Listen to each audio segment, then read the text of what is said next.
Hello everyone, আসসালামু আলাইকুম। সবাই কেমন আছেন? আশা করি সবাই ভালো আছেন এবং সুস্থ আছেন। এখন রাত বাজে ৯টা, আর এই সময় সবাই মিলে বরই ভর্তা খাওয়ার প্ল্যান করছে। আর যে কথা সেই কাজ, চলে আসছে সবাই বরই ভর্তা খাওয়ার জন্য। আমিও কিন্তু সাথে চলে আসছি বরই ভর্তা বানানোর জন্য। আর আমাদের গ্রামের মানুষের কাছে কিন্তু এই রাত ৯টায় অনেক রাত, কারণ এই রাত্রি ৯টা ১০টা বাজলে কোনো বাড়ির মানুষই কিন্তু জেগে থাকে না। তারা সকাল সকাল ঘুম থেকে যেমন ওঠে তেমন সকাল সকালে কিন্তু ঘুমিয়ে পড়ে। আর এদিকে আমরা সবাই মিলে বরই ভর্তা বানানোর জন্য চলে আসছি। আর এই বরই ভর্তাটা বানানোর জন্য এই জায়গায় কিন্তু সরিষাগুলা বেটে নেওয়া হচ্ছে। আর সরিষা বাটা দিয়ে বরই ভর্তা বানালে নাকি অনেক মজা হয়, কিন্তু আমরা কিন্তু আগে এই সরিষা বাটা দিয়ে কখনোই বরই ভর্তা খাইনি। এবারে এই প্রথম সরিষা বাটা দিয়ে বরই ভর্তা খাবো।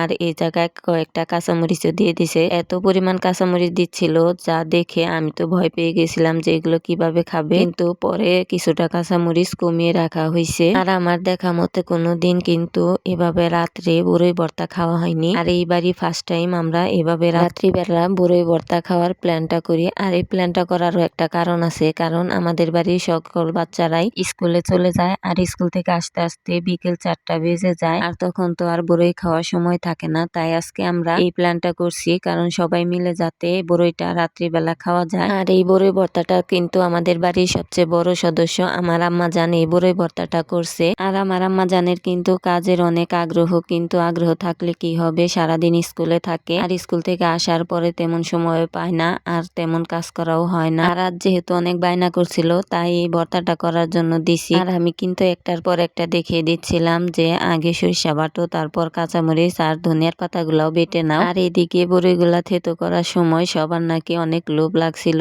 কখন হবে। এখানে কিন্তু 2 ধরনের বড়ই ছিল, কাঁচা আর পাকা। আর কাঁচা পাকা বড়ই একসাথে ভর্তা বানালে কিন্তু অনেক টেস্ট লাগে। দিয়ে দেওয়া হচ্ছিল স্বাদ মতো লবণ, সরিষা বাটা, কাঁচামরিচ আর ধনিয়ার পাতাগুলো যে বেটে রাখা হয়েছিল সেগুলো দিয়ে, আর কিছু সরিষার তেল সাথে দিয়ে দেওয়া হচ্ছিল। এই সরিষার তেলগুলো দিয়ে ভালোভাবে মেখে টক ঝাল মিষ্টি এই বরই ভর্তা খেতে যে এত অসাধারণ হবে ভাবতে পারিনি। আর এই ভর্তাটা যেহেতু বাড়ির সকলেই খাবে, ছোট বড় সবাই, তাই এই ভর্তাটার মধ্যে কিন্তু আমরা অল্প কিছুটা চিনি মিশিয়ে দেব। আর এই চিনিটা দিলে ঝালের পরিমাণটা একটু কমবে, যেহেতু এই জায়গায় কাঁচামরিচ বেটে দেওয়া হয়েছে, নয় কিন্তু ছোট বাচ্চারা খেতে পারবে না। আর এমন রাত্রিবেলা যে বরই ভর্তা খেতে এমন মজা হয় আগে কিন্তু কখনোই ভাবতে পারিনি। আর এই প্রথমবার আমরা এইভাবে বরই ভর্তা বানিয়ে খেলাম। আর এই বরই ভর্তাটা আপনাদের কাছে কেমন লেগেছে অবশ্যই কমেন্টে বলবেন। আর আমাদের এই ভিডিওটাও ভালো লাগলে অবশ্যই একটা লাইক আর একটা কমেন্ট আর একটা শেয়ার করবেন, আর একটা সাবস্ক্রাইব করতে কিন্তু ভুলবেন না। সবাই ভালো থাকবেন। আল্লাহ হাফেজ।